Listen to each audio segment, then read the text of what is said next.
Стройка не прекращается ни на минуту. Очень сжатые сроки у строителей.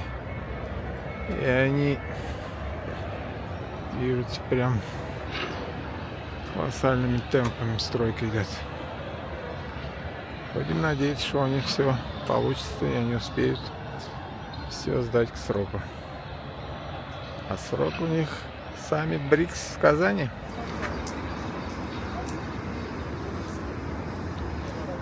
Вот так вот будет выглядеть новое здание Татарского государственного академического театра имени Горецкого Аркамова.